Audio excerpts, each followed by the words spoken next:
Yeah, hi. Is this Middlebrow?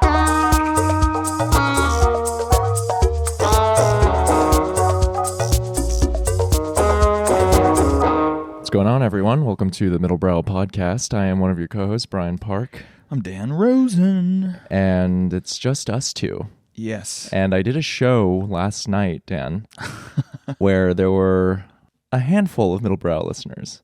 They came out for you. They were very kind. Did they subscribe to the YouTube? They subscribed to the YouTube. Did you check their phones? Oh, absolutely. I mean, you saw the news. More people are officially watching YouTube than television. That's true. Yeah. And they are among them. They're watching us. We're part of that. And that means it's imperative that if you are a listener, you need to subscribe to youtube.com/@middlebrowpod. So does this mean I can tell my mom that, like, I'm actually bigger than TV, Mom? I'm on YouTube. That's better than TV. Who wants money? I'm on youtube.com. It's exclusive. We're technically on YouTube TV. Really? I don't know what YouTube TV is. I don't know either. Okay. It could be. It sounds better. We're so old. I had my dad's 90th birthday, and my nephews were there, and they just called me cringe for 2 hours. That was the main thrust of the dinner. Like, fire, bro. That's fire, but you're cringe. You're so millennial coded. I would just name things like, ew, cringe. I guess 6'7". I guess 6'7". I guess 6 million. Really? That sounds like a lot. That's like what they're into. I got something similar happened to me after this show because a couple of Middlebrow listeners said I'm deeply millennial. We are millennial is just a euphemism for cringe. Not cool. Cringe. Yeah, that's what you're so old. You're cooked. Yes, you're washed. As opposed to the wonderful, glorious, content and art that's being created by Gen Z. I like what I do, Dan. You keep trying to attract the Gen Z. I went to dinner with the Gen Zs, my nephews. It's not going to happen. You're going pure. See, you are the intuition. I'm the data analytics guy. And the 5 people who said hello to me after the show, unprompted, you made it clear you like the episodes where it's just Dan and me. You like the episodes where it's just us. They like us. They don't like other people. They fucking hate. Apparently, we get too fucking beta polite when there's a guest. I'm sorry, we're good little boys who don't want to, make. I'm shy. Can you look away? I'm a nervous interviewer. I don't want to make dick jokes to Delia Kai. I'm a gentleman, but when it's just you and me, you told I'm frisky. I'm wild. Yeah, you're fine. You're a little bit wild with Mark Ronson. You told him that Diplo's a narcissist, and he's like, I think Diplo's a nice guy. And you're like, right. He's a really nice You're so guy. sorry. I'll just go kill myself. I'm sorry, Mr. Ronson. So yeah, thanks folks for telling that, saying it with your chest. We know it. It's fine. We know it's happening. We'll invite someone on and then we'll be just rude and mean to them. Well, we have a lot to unpack in this episode, Dan. You mind if I talk a little tennis with you? Did our listeners comment on the tennis talk? No. How do they feel? They didn't. I don't know. But all good art is made by serving listeners after a live show. All good art is being made by people who play at the McCarran Park tennis courts at 2 p.m. on a Tuesday, Dan. You mean people who have no jobs? And Dev Hines from Blood Orange. Oh, that's who you saw? That's who I saw. Did you play him? He's out there. We'll get him on the pod. Apparently Stephen Malcolmus is really good at tennis. He runs like in the LA scene. Bro, Stephen Malcolmus went to my high school. Really? Yeah, my high school tennis coach coached Malcolmus and me. I did not know that. Did we talk about this already? I don't know if we talked about it, but yeah. He went to my high school. He got expelled though, because he's about that life. Oh, so he's one of those, he's one of the prep school. He's like the Strokes, where they're like little rich kid prep boys. Are you surprised? Aren't that all indie bands? Geese is all. I think they all went to Brooklyn Friends. Yes. Arcade Fire, they all went to Phillips Andover. Okay. So if I want my kids to move to Ridgewood and start a band, I should... You have to send them to boarding school. Send them to boarding school. Send them to boarding Brearley. School tuition is insane now. Is it like college? Is it the same? Arguably more expensive. Or the big Taft? I know Taft is... Dude, Taft is like $90,000 a year. That's the price it costs to get rid of your kids. Please take my kids away. Yeah, that's worth... Vampire Weekend, they're all like, prep school kids. Yeah, they went to Columbia. Collegiate, maybe? I don't know. No, did they go to Collegiate? No, they went to Mark Columbia. Ronson went to Collegiate. Mark Ronson went to Collegiate. Well, I'm going to talk a little tennis with you. Okay, what's going on? It's been a minute. More than just playing against Blood Orange? There's a big tennis update. Tell me. This is my Real Housewives, okay? Okay. So my passion is going to shine through. Apologies in advance if I get this is what the people want. A little crazy with it. They don't want guests and they want you to nerd out about tennis. I am going to give you a play-by-play. The craziest fucking thing just happened a week ago in the tennis world, where in Shanghai there was a Masters 1000 tournament, which is a step below a Grand Slam. So at the Rolex Shanghai Masters 1000, the champion of it was this guy named Valentin Vacherot. I haven't heard of this guy. This dude is ranked, he entered the tournament ranked 206th in the world. Whoa. He had to qualify. Okay, so he played 3 rounds. He was in the second round of his... He won Shanghai? He won the fucking whole tournament.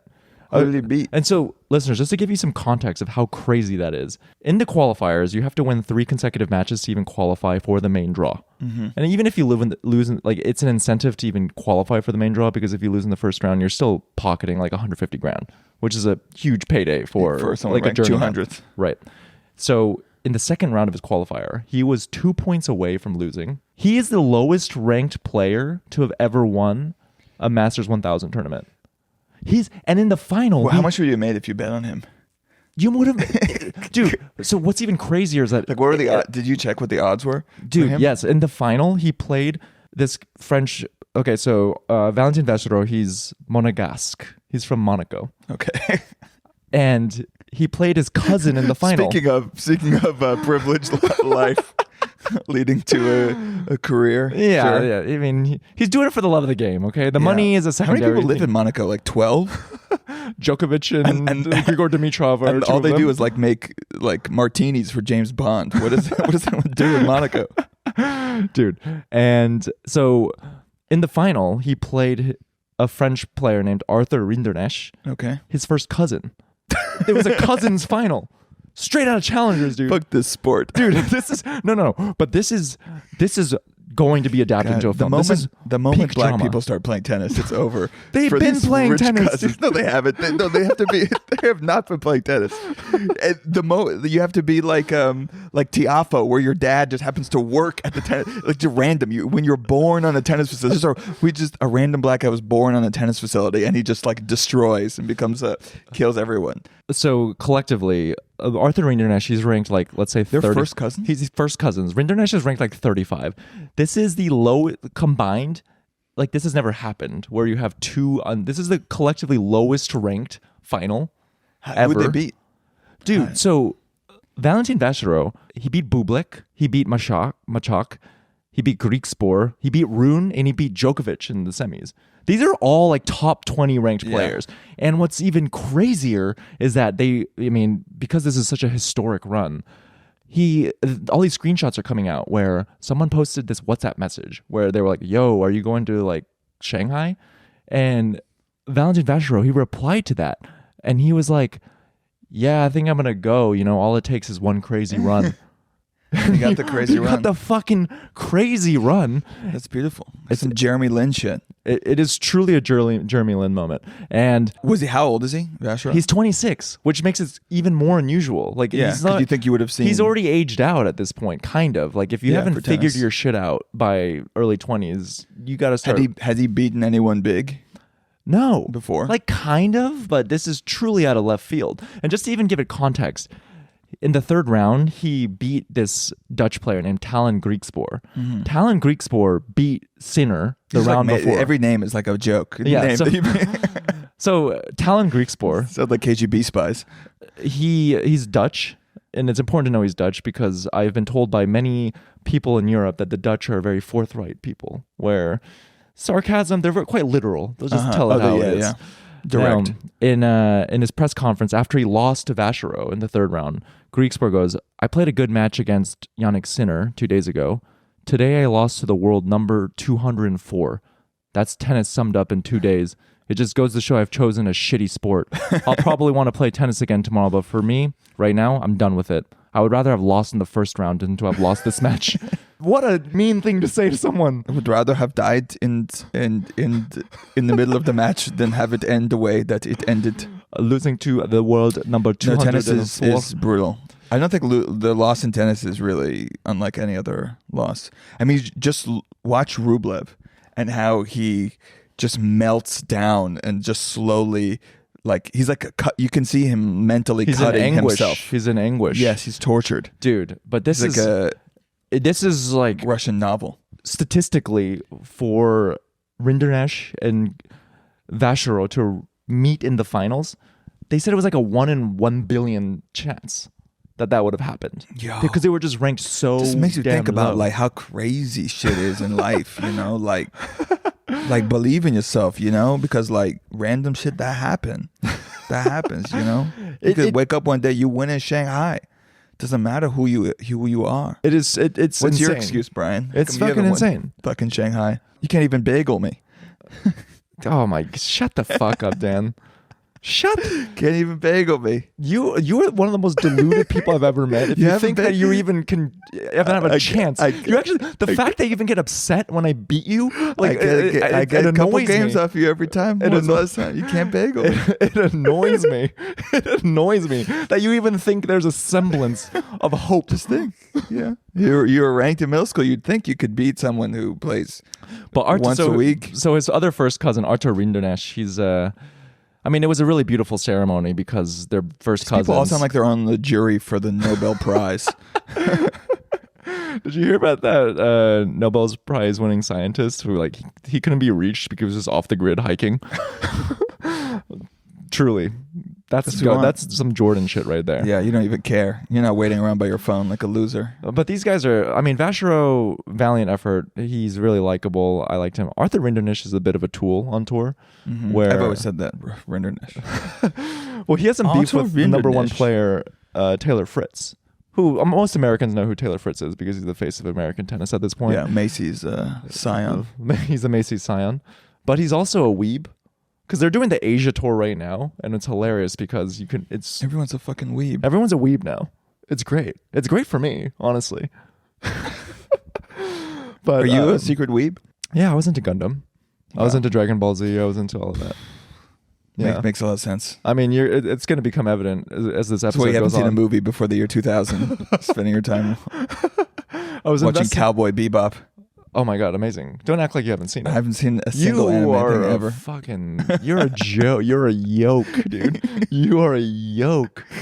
I'm sorry, I'm just an adult. I'm But sorry, I like what made me love Taylor great. Fritz so much is that in the 2024 Wimbledon like third round or so, he beat Rinderknecht, and there was a little bit of beef between them because Rinderknecht talked shit about Taylor Fritz before the match, and when they shook hands, Taylor Fritz beat Rinderknecht, and he was like, he looks him in the eye and he goes, "Have a safe flight home, bud." And Rinderknecht is like, "What are you talking about?" He's like, "You heard me. Have a safe flight." Wow. And then Rinderknecht is like, "I'm playing doubles though." You didn't even get the I joke. didn't even get it. What are you talking? This is so literal. I'm playing doubles. What are you talking about? I'm remaining in the tournament. Yeah, so that's what I've been So up to. exciting. So you've been Yeah. you were following along. I was following so closely. Cousins final. It happened. the cousins final. Good things. This is Did what they make out at this the is- end? They made out at the end. Hot, dude. It was insane. This is what tennis could be if Sinner and Alcaraz weren't in the tournament. We It's would get fun. storylines like this. Like there are in basketball, there are a lot of brothers who play against each other, but it's never. Tennis is just one-on-one in a way that basketball, you never get the really satisfying Yeah. brothers playing against each other. I guess the Lopez brothers, there's some are pretty good. It's a beautiful thing though. And then when he signed the camera, Vacherot signed the camera with the Sharpie, which is the tradition Yeah. that you do in tennis, and he goes, "Grandma and Grandpa would be so proud." That makes you want to cry, dude. Well, they'd be disappointed in one of them. Yeah, so listeners, All right, thank so you you've been for consumed. indulging me on my little tennis Jesus Christ. our You guys- little you guys- tennis TV segment. For those of you listening, Brian is so hard right now. Like throbbing. And I it's know. big. He has a big penis. This is why I'm crossing my legs. Yeah, to hide. To hide. Cousins, the moment cousins ball out. Okay, so while I was, autistically glued to my MacBook, watching an illegal stream You gotta of get a tennis TV, TV, bro. uh, You guys gotta subscribe to the YouTube so Brian can get a tennis TV subscription. you were beefing with the Baldwins. What's up? I was beefing with the Baldwins. What the Yeah, we fuck? all have What? our crosses to bear. Wait, is it because you roasted their home? I roasted their home, as I am wont to do. They have a very boring Hamptons house that just is looks like a Nancy Myers boring ass home that's destroyed in white.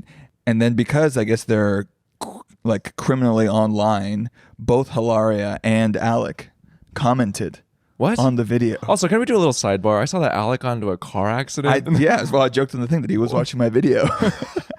Why And the it just- fuck? What the dude? He drove into a tree. Trouble seems to follow this guy like none other, dude. You just look at his face and you just see like the life is being brutal to him. like something bad is gonna Like it doesn't happen. matter. He's doing a reality TV show now. Like he didn't have to be. He has 30 kids. It just never ends. He's like Job. It just Ben Affleck looks to him for inspiration. I know. Yeah. It's just every photo of him, you just feel like he's looked death in the face like that morning, Okay, so which he has in the face of his children and wife. Okay, so Hilaria So Hilaria with the very Adida famous Lidl? Yes. who gives Mark Ronson a run She's- for his money in terms of in fake accent. Yes, I did a video and it was good. It was good. Hilaria Baldwin. So were they in agreement? Like what were No, so Hilaria, I think she knows that people are kind of out for her, and so she has to pretend like she's in on the joke. So she posted crying, laughing emoji, but the twisted one, which is the boomer one. I don't know the what one it that's is. on a 45 Yeah, degree for 45. That's the boomer. That's the boomer crying, laughing emoji, and the millennials have the regular crying. I don't know what. Gen Z has just that's skull. skull. Gen Z does skull. Gen Z does the tears, like the streaming. Gen Z just does a swastika. I don't want to talk about this. They do a swastika. We're really outing ourselves. Okay, as yeah, we're 6'7" right now. 6'7" as fuck. None of our listeners understand that even. I don't even know. But Alec did not. Alec, who I don't know if he murdered a woman, a murderer. Hey, he was Murdered. acquitted. Okay. Well, he's acquitted on intentionally murdering her, but he definitely murdered someone. His behavior led to He was the death. acting as doing, Dan. Yeah, listen, tense things can happen on set. Sometimes you wanna kill the DP. Jesus Christ. Especially, when the boom's in the shot, and you're like, Jesus. So, Alec Baldwin, the murderer of a woman, he commented, why don't you just go away? And then he blocked me. Whoa. Yes. He went to my profile. But Alec, come on. I'm a huge 30 Rock fan. What did I do? I just said your house is absolute garbage. That makes me your like domicile. that makes me like Alec Baldwin even more. Wow. Just when I thought I couldn't like the guy as much You as guys I are in do. agreement because he hates me? This is good. Be honest, it kind of hurt your. Be honest, it kind of hurt your feelings knowing that Alec Baldwin doesn't fuck with you. I like Alec Baldwin. Like, hey, there are consequences to being very mean to someone online, and I guess I suffered them. But Hilaria liked it. Hilaria liked it. So, Okay, but I don't know. no, Am I so- getting invited to the Baldwin Thanksgiving?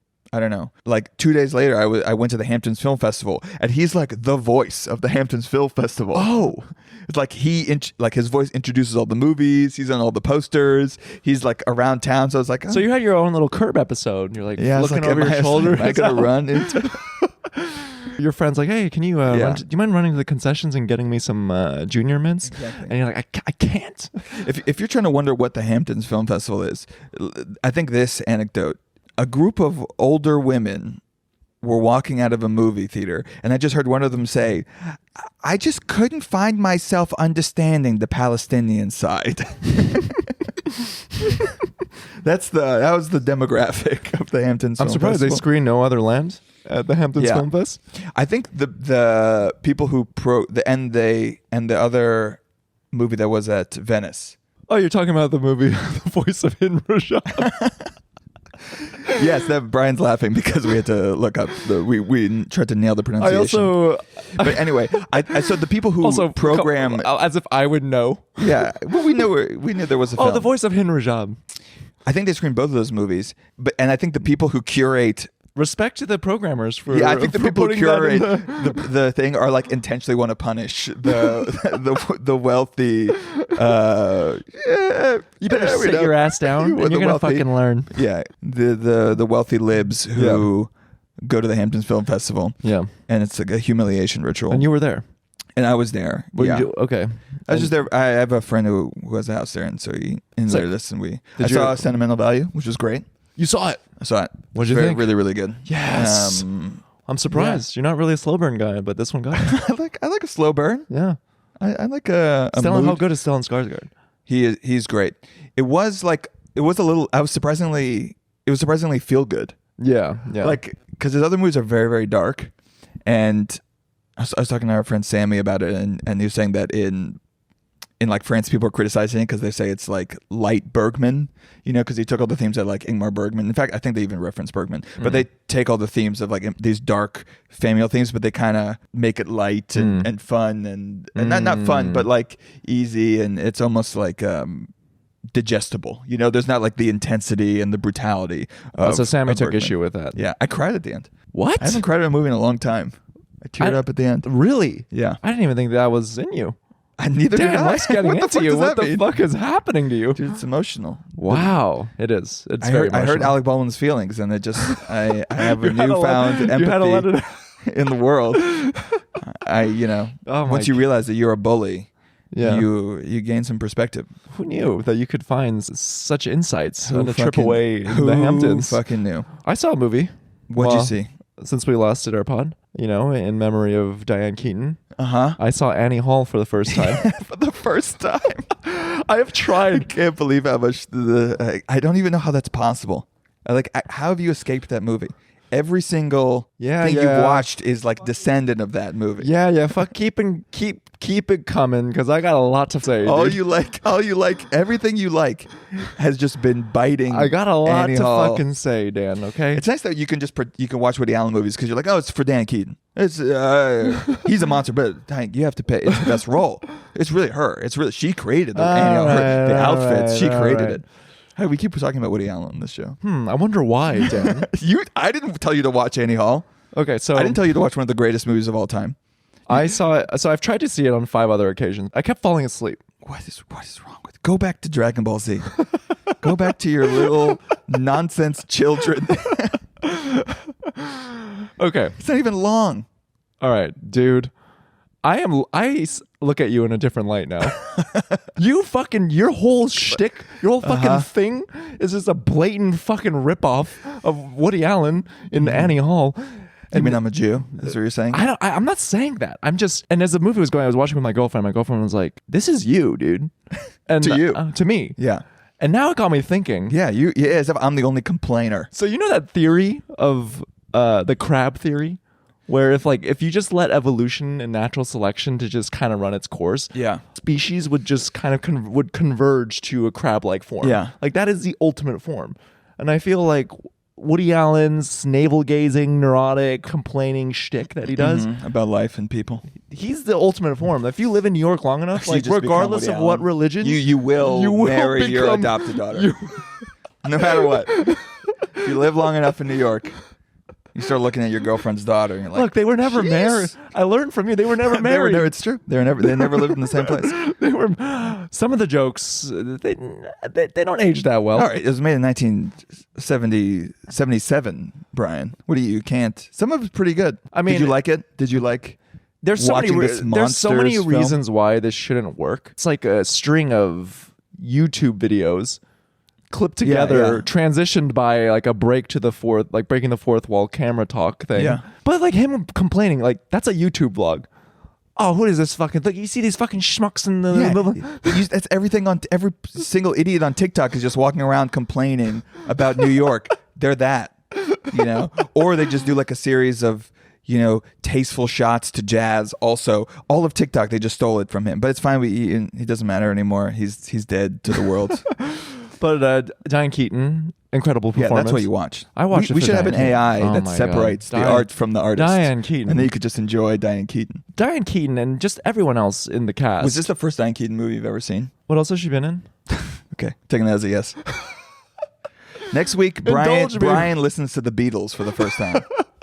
You should do a channel. It's like those black kids that are like 12 Honestly, and they're like, yo, and they like they listen to whatever Phil Collins and they just lose their minds at the drum solo. This is what you are. When Dan proposed doing a podcast with me, he thought this was going to be some nuanced intellectual discussion about the art that he likes. But little did he know that you decided to go into business with someone who truly has nothing going we need on. to give you a syllabus.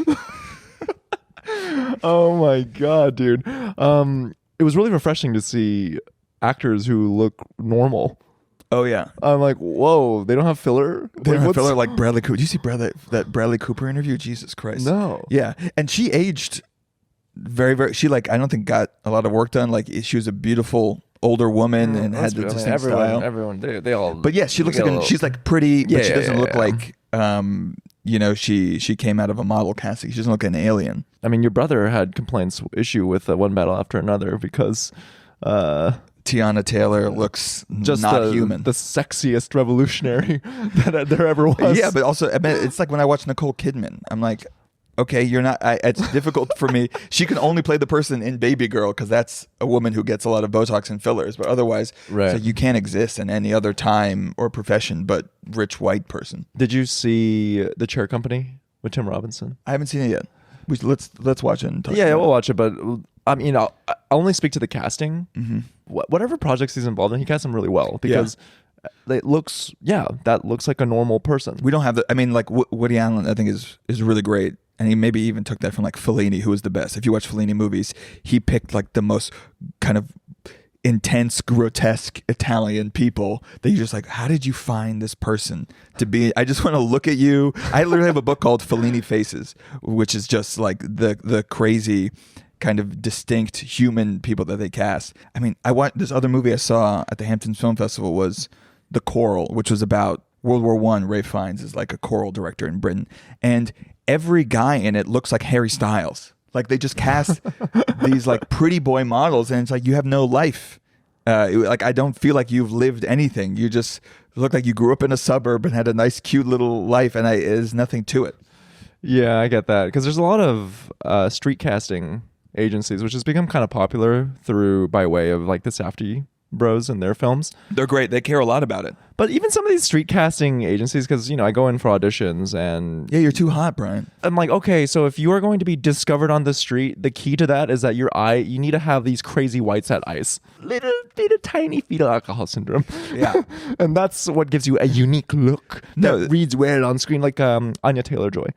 Mm-hmm. Eyes a little bit, a little too far. Oh yeah. But it reads great. A little freaky. Yeah, a little freaky. You have to look like the sloth. You need from a little Ice bit Age. of little alien in you.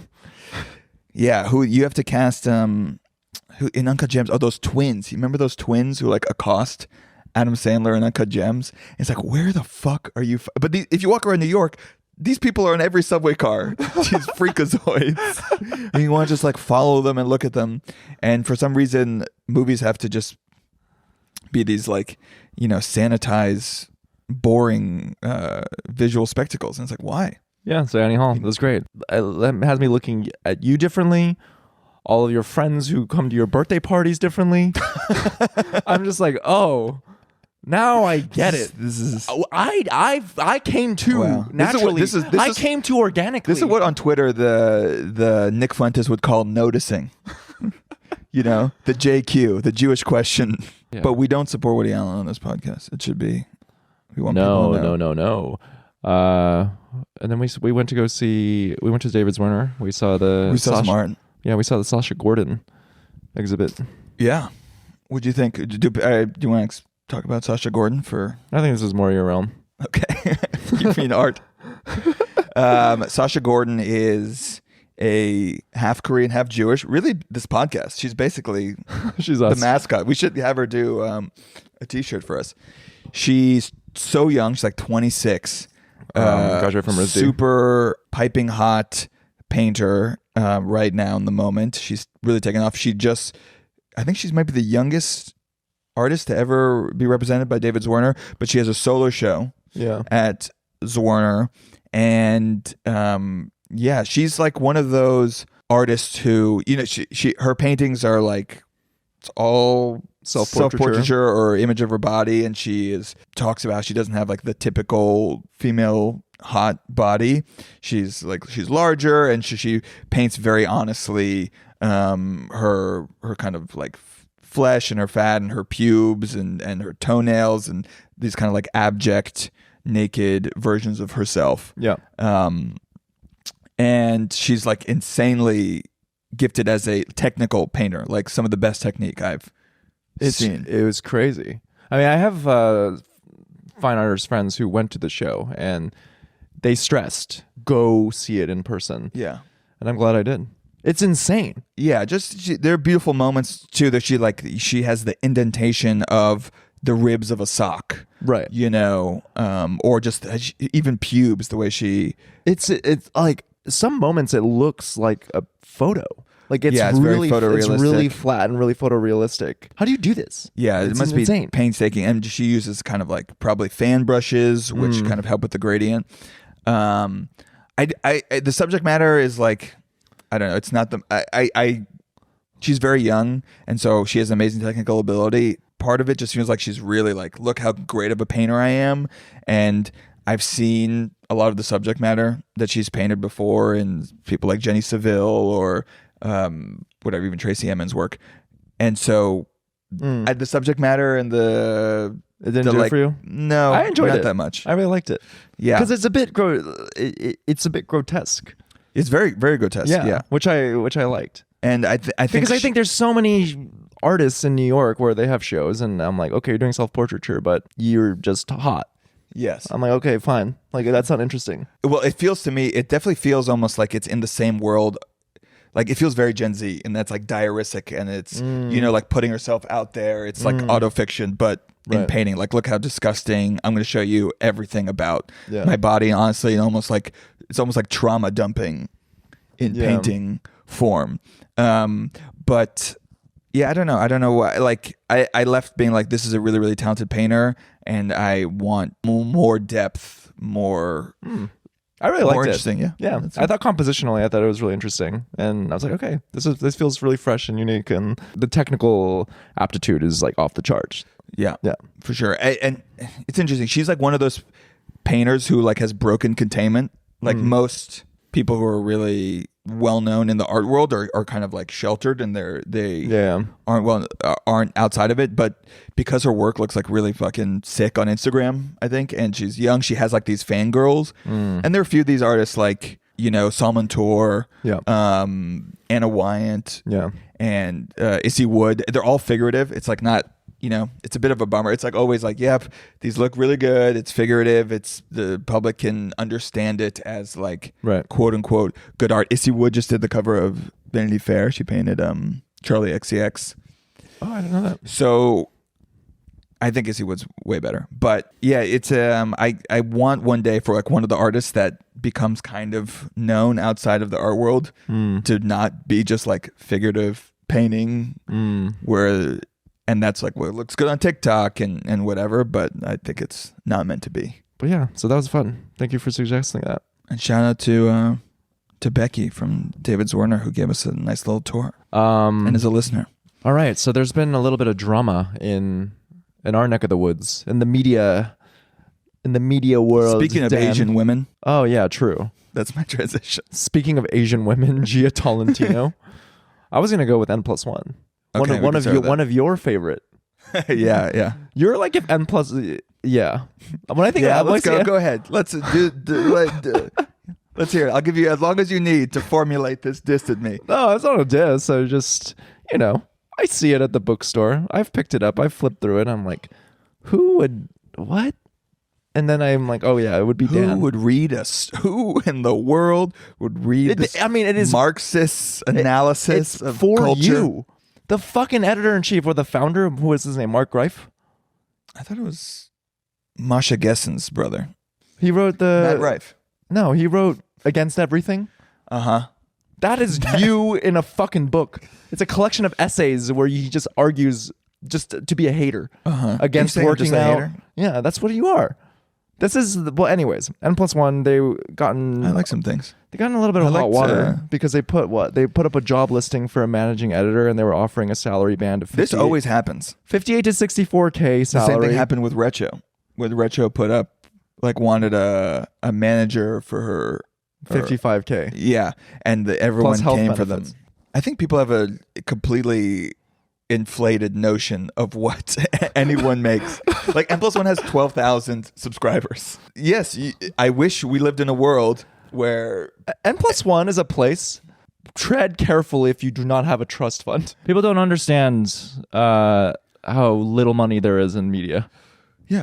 people don't read. We don't read anymore. People watch YouTube now. People watch a movie and they feel like they've done, read Dostoevsky. Like it's over. I feel like it's all just projection every time this happens because it's always people on Twitter who did really well in AP English, and they wish the world was different than it is, and that people got paid to write, and it's not something that AI could do. So they take out their anger on N+1. It's like N+1 doesn't have any. It shouldn't exist, actually. Like, it works on basically slave labor, and maybe it shouldn't exist. But the other option is like whatever, the Washington Post, which gets bought by Bezos, or the Atlantic, which gets bought by Steve Jobs' widow. Like, those are your choices. Either you get a billionaire to do it as like charity, or you get paid like a DoorDash deliverer. Yeah. Maybe worse. Let's say you went to a liberal arts school, you're in your young 20s. You're confronted with a choice. Do you want the cool job, or do you want the job that's actually going to pay you? Yeah. And you can't have both. It's a paradox. No one has both. It's like, okay, great. You want to write for The Drift? You want to write for Heavy Traffic? You want to write for N+1? And all your friends who you went to college with, maybe they went into consulting. You went to, or they're doing tech sales for a B2B. And you're like, we're peers. We should be making the same. It's like, no. Sorry, because you do something like, it's like you're an opera singer. No one cares about opera anymore. No one cares about well-crafted, Marxist analysis of the new Taylor Swift album. That's not something that 12,000 people care about it. And so that's what you get paid. That's true. So I've written things. I get paid nothing. It's just what it is. I've written things for numerous publications. But you're cool. You have a cool job. You got a cool job. And it's not embarrassing like a Substack, or a podcast. Think about all the hot women who will come up to you when you're clubbing in basement and say, "Hey, wow, are you the managing editor of N+1?" I think that's the kind of job that you could attract like a Tribeca divorcee. Yeah, it's just going to be charity. These are all going to be charity jobs. It's going to be like being on a local board. But it helps. Like, if you have a trust fund, then you can play the game of cultural capital. Yeah. And then you don't have to worry about money, and you get all of the social capital that comes with being associated with N+1. Yeah. Or the alternative. One partner works at Anthropic. That's the dream right there. That's the couple. That's what you need. That's the power couple. You go and manage your little N+1, honey. But if you don't have a trust fund, then your alternative is to sell out, which is what got your girl Jia Tolentino. Our girl Jia T. Asian American icon, feminist icon. It really is cruel. Like they yell at you either way. Let's provide context. So they don't understand that there's no money, and so they want you to not offer jobs. But then when you're like, all right, I guess I have to sell out, then you end up like Jia Tolentino. So Jia Tolentino, for our listeners who don't know who she is they know. Well, she's a writer for The New Yorker. Yeah. I don't even think she's full time. She's a contract. I think every single listener has Trick Mirror just sitting. I know, just in case. I know, I'm kidding. In case. Well, anyways, Jia Tolentino, she got in hot water because she has done a brand partnership with Airbnb to promote Airbnb experiences. Yeah. Now the experience, and she's a very, I would say, very left. I would say close to. Oh my gosh, she's an open socialist. Very, very left. I mean, even during the pandemic, she was prescribing that her fans don't shop at Amazon. Mm-hmm. Go support your local hardware store. Yeah. Go meet a friend. And go. Do not. How good was that bag? This is like for someone who shops at the Park Slope Co-op. This is like her doing the Riyadh Comedy Festival. I was discussing this with my friends. How much do you think the bag was? I would guess that it would have to be like 150,000. Okay, I said $1 million. No. Is that insane? Yeah, that's insane. They would not pay her $1 million for books. She's not that known. Dude, I have N+1 brain. I have N+1 brain. That is the same. Wow. I really outed myself. When I saw that N+1 I was like, this is fucked. Jia Tolentino does deserve $1 million for a brand partnership. Okay. No way. You think 150K? I think 150K. I think that she's too smart to know how bad this is going to be for her brand. That's the thing. To just accept 150K how did she back. Like the moment she posted it, I was like, all right, this is going to be a nightmare for you. So, sorry, I want to provide a little bit. Let me give a little bit more context. So, the Airbnb experience is called Jia Tolentino Curates Your Reading List. Mind the writing brain of the New Yorker essayist as she picks out your next few reads from McNally Jackson's beloved stacks. Talk books, have drinks, and gossip with a cultural force. I mean, that's arguably the worst crime of all of this. It's so corny. It's so lame. Do you think like Dorothy Parker, any other like renowned New Yorker writer had to do this? Yeah, Malcolm Gladwell comes by and just shops for you. But just picks out some light zines for you to read. Gia's too smart to know, though. That's why I think Who's the loser who does this? Who does this? Who pays for Jia Tolentino? You know who does this. I don't want to say anything because I'm going to get in trouble. But you know who does this, Dan. I have a perfect. They have a brownstone in Clinton Hill. So there's two people who do this. Okay, there's the ones the Park Slope moms whose husbands work at Anthropic, and previously discussed. And then you have the men who they wear glasses and they're staunch feminists, but they weaponize that for sex pest motivations. Mm-hmm. Those are the two people who are going to this event. Okay, she's gonna be like, you need to read Roxane Gay. What is Airbnb doing with books, by the way? What does it have to do with Airbnb? It's Airbnb experiences. Oh, okay. Yeah, like they're trying to get into lifestyle book collecting, and tour. But she announced this on Instagram, and she knows that she did a no-no. Yeah, there's a bit of a faux pas. She should have turned comments off. Big mistake. She turned the comments off, and then the caption, she said, "Breaking previously." All caps, rigid personal sponcon ban to post that I am collabing with Airbnb in the form of an Airbnb experience.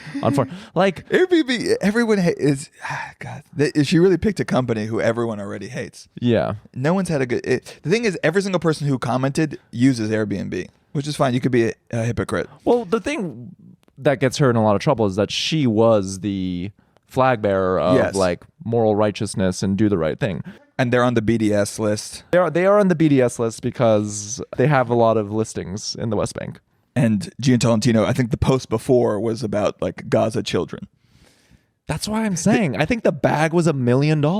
That's how much her integrity costs. This is why you just don't play the game. Like you see this happen with Zoran. Everyone's turning on Zoran now. They're calling him like the left calls him a liberal Zionist now. Like the moment you try to ally yourself with a group whose entire thing is just constantly policing behavior, ever-changing behavior, the moment you deviate slightly, they're waiting to destroy you. Because everyone's notion of what an ally is different. So if everyone thinks you're an ally, the moment you deviate even slightly, the left has no charity. I mean, I was talking about this with my friend Min. Shout out. Once you reach Gia's level of clout and fame, whatever. She doesn't consort with the chatter class anymore. Yeah. It's like, fine. They're not even the chatter class. They're like it's like blue sky. Like you don't have to worry about the blue sky people. Okay. They've secluded themselves into this meaningless bubble.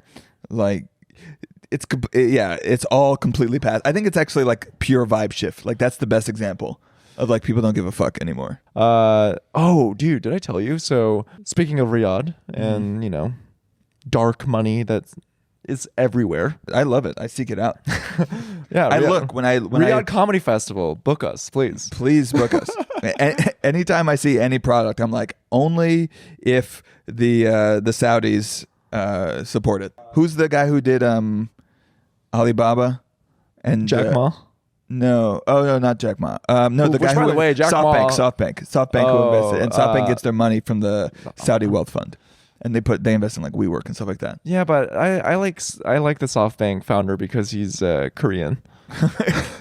He got lucky once with Airbnb, and now he's just like, throwing money away. It's nice of him to burn Saudi money and just subsidize our cheap Ubers for 10 years. Like all these apps that you like to use on a daily basis. How the fuck do you think they're being funded? Yeah, it's very nice. I appreciate. Well, now it's gone. Well, speaking of Saudi, I acted in this feature film that debuted at the Downtown Festival, which is funded by the UAE. Secretly funded by the UAE. It was at the Roxy Hotel, and I met someone outside of the Roxy. I met someone outside he introduced himself to me and we got to chatting and I'm like, oh, what are you in town for? And he's like, I'm just here for Ad Week. I'm like, oh, nice. So you work in advertising? I'm like, where are you based? And he's like, I'm based in Riyadh. I'm like, okay, what are you doing in New York? He's like, we're here to license the Ad Week. I'm like, was it a good meeting? He's like, yeah, we closed the deal. And I was like, congrats. And he's like, nah, it's like quite small. You know, I go all over the world. I'm in Shanghai. And why was he at your stupid little film festival? no, he was just at the hotel. Oh, he was at the hotel. But we were outside kind of canoodling. Right. Like, Yeah, we he were wouldn't just sort of he wouldn't loitering. waste your time watching No, he short would not. films. No. He was not going to be there. And He's going to like a VR experience. he was talking about these at Nobu. jokes. He was making these jokes though. He was like, you know how it is, you know, you got to have a wife in every port city. Am I right? And I'm like, this is how rich you are. Is that your conception of like global travel is by port? He's by port. Yeah. It's by port, okay? And Also, you're a level of rich where you don't even know that like those jokes, you can't do those jokes anymore. I can't even, dude. I'm Yeah. just like, oh, word. And Yeah, totally. what's so funny is like he was sort of telling, but the thing is like, so my other friend who was with us, he actually works in advertising. And so I was like, oh, you guys should link and build. And I made a joke later. I was like, I apologize in advance if I inadvertently get you killed by introducing you to this guy. But Yeah. So this now guy- your friend's going to end up doing advertising for The Line, the new Saudi of development. no, but this guy was like, he was like ChatGPT come to life though, because clearly he's sitting on a mountain of money. These people run our life. Business is flowing. He's like, do you mind if I give you some advice? Don't think of working with brands as a bad thing. Just work with brands that align with your audience. And I'm like, oh, See, Jia didn't take that advice. that's why she got fucked. That's where she got fucked. But that's the She thing. should have done it with the brand that aligned with her audience. Yeah, but Planned Like- Parenthood doesn't have any money anymore, I don't dude. know. Yeah. It's tough. Yeah. She should have done a brand partnership with UNRWA. Where is he from, though? He wasn't Saudi. He's Saudi. Oh, he really? Like straight up from Saudi, yeah. He's like one of the 10 people who will just inherit. dude. How much? Don't they get crazy? They all get like crazy amount of money, right? I don't even know, dude. Dude had so much money. And he was like, business is very good. You know, the future is all short form media. That is my entire thesis of my company. And I'm like, oh, okay. Interesting. He's like, we went to the New York Times of Saudi, should've- or the equivalent of it. And I told them, you need us. This is when you Luigi. This is when you have to go out and find your inner Luigi, Brian. It's so over. These people, like, they used to have, you know, tasteless, gaudy, you know, like just unbridled capitalism in their own countries, but now they've invested in every single thing in the world. Oh, they're everywhere. Now everywhere. it's just our It's entire crazy because culture. we were like, "Where are you going?" And he's, "Where are you going after?" He's like, "I'm going to San Francisco. Then I'm going to Cannes. Then I'm doing 2 weeks in Beijing, Shanghai." It's not even. Yeah, we used to have like cool rich people, and now these are the rich, the rich oligarchs just taking over and investing, and it's their taste. It is the Airbnb. Maybe we should we do a brand partnership with Airbnb? What would our Airbnb experience be? I don't know. We're starting a culture podcast when those are the people that are running the world. We've picked a bad time. YouTube is outpacing TV. I guess My nephews just want to talk to me about Young Lean. Young Lean. He had a concert recently. I would have been down to go. Don't act like you didn't listen to Young Lean. I didn't listen to any. You Young never Lean. listened to Young I Lean? listened just to see what the fuck they were talking about. Bitches come and go. Yeah, that's You a know great what I'm- line. bro. You know what I'm talking about. I am aware. He was kind of, you know, it was fun vaporwave samples. Kyoto ginseng Yeah. strip. You like this? You think it's genuinely excites you, or do you just listen to it out of some sort of obligation? I'm pretty sure in to be 2010, current? Young Lean was in my Spotify Wrapped. How old is he? He's like our age. He's our age. Okay. Yeah, he came up. That's good. I'll tell that to my nephews that they're fucking listening to cringe millennials. What's not to like? He's like a 17-year-old Swedish kid wearing like New Balances and skinny jeans, and he like was like the Chet Hanks of Stockholm. It's music that makes you fall asleep. Like the lyrics are horrendous, but yeah, I'm happy for him. He looks like he works. Do you at, like Lil Yachty? Yeah. I love Lil Yachty. I spent 4 seasons at the Four Seasons twice. That's poetry Yeah. in motion. But yeah, that was so I met someone straight from Riyadh. He seems he's doing well. He said business is going really well. I think that's the dream, to just be born in one of those countries.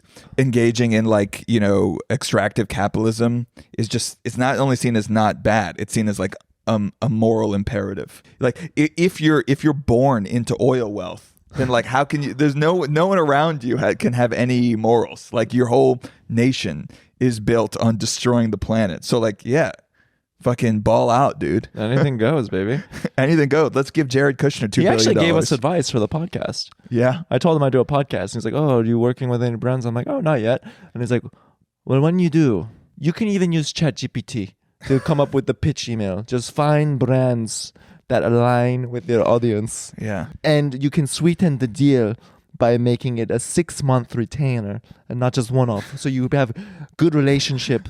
They gain from it and you gain from it. It was like 20 minutes of this. I can't wait to reach out and see how much money the Louisiana Museum in Copenhagen can offer us, because that aligns with our values. Dan, I want to figure out what our Airbnb experience would be. Oh, what would it be? It would probably be like dinner and a movie with the Middlebrow boys. Dinner and a movie. I think mine would probably be I come and roast your house. That's what people would pay for. To get roasted? Or just to get advice. I think get advice on your home. And you better be careful. You might get the Alec Baldwin experience. For you, it would be like you help people pick like salvage denim jeans. A little shopping spree? Yeah. You give them some skincare advice. So I basically give them Queer Eye for the Straight Guy experience. Yeah, exactly. But it's Korean guy for the straight guy. Honestly, justice for Bobby, though. The only guy who was doing any work on that show. Yeah, who was the... he was the one who was... Who was like, the chef who was just teaching people how to like chop an onion? Anthony? Yeah, Anthony. Do you watch Love is Blind? Reality TV. I don't really watch reality TV. There's been a lot of drama this season that surrounds Asian American men. Can you just watch like anything but that? Dude, this was... Wait, what's the drama in Love is Blind? So there was a drama in Love is... Because they find out that they're Asian and they're like, oh. So there's this Asian guy from Denver and he quote unquote falls for this white woman named Casey. Mm-hmm. And it's kind of sad because he reveals his race. He's like, hey, just letting you know that I'm Asian. Yeah. You know? And then he doesn't sound Asian. Casey says it's fine. He looks like Asian Shane Gillis.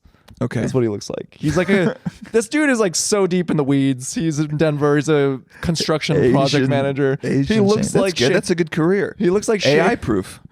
Well, anyways, he's not attracted to Asian women, and he's not.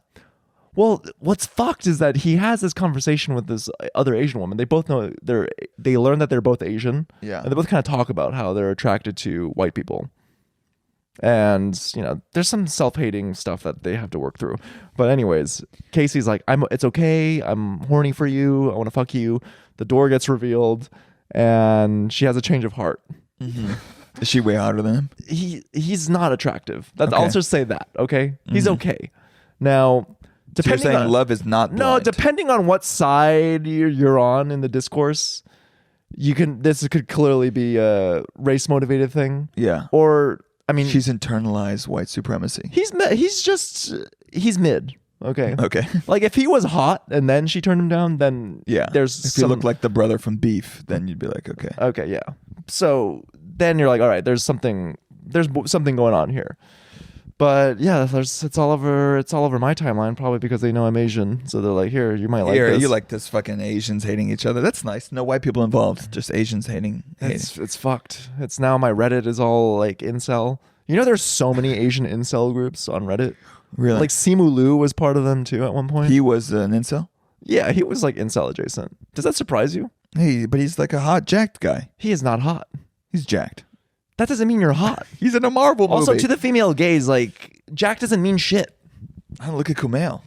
Yeah, he looks worse. It's true. All those guys get jacked, and that is for the male gaze completely. Dude, Simu Liu, when he was announced as the Marvel superhero Shang-Chi. He's a good-looking guy. What are you talking about? Dude, everyone in China... You've internalized everyone in China was upset. Hate. Everyone in China was upset. They're like, they're the most racist. We don't claim him. He's too ugly. We don't want... I am not shitting. I'm not exaggerating. Asians are the most racist against Asians. He's not that attractive. White people are like, we'll fuck any Asian. White men? Oh my... Any Asian. It doesn't matter... Jewish men, lady boy, Jewish men, game over. It's over. The number one op for Jewish moms in America are Asian women who work in tech. Does not matter what you look. That's a cheat. cheat for any Asian woman. Why have you internalized Asian? I don't have that. I'm not a self-hating Asian. I need to go on the record and What say race that. is your girlfriend? What? Why does that matter? Just fucking. Why does that matter? Doesn't matter. Also, Korea. When I go to Korea, No, you're an Asian guy, so you have to make up for the numbers because it's not fair. Because all the Asian women have been taken. They're gone away, so you have to steal white women back. that's so stop, dude. What is? I may or may not edit this out, but what is really funny is that my girlfriend bad territory here. So when my girlfriend, when she told her friend about like the early stages of us dating, I was being a bit of a, just being a fuckboy, and her friend was like, "You need to dump this guy." Mm-hmm. And then it later came out that her friend learned that I was Asian, and then she changed her stance. She was like, okay. She was like, well, he deserves it. He's dealing with being emasculated in American society. Yeah. He's reclaiming his masculinity by being an abject fuckboy. Yeah, it's like when you see a trans shooter, you're like, oh, that's good for them. They're getting into that now. That's nice. Okay. All right. Okay. Goodbye. Subscribe to our YouTube. Leave a comment. Subscribe. Okay. Bye. Okay, that was Middlebrow.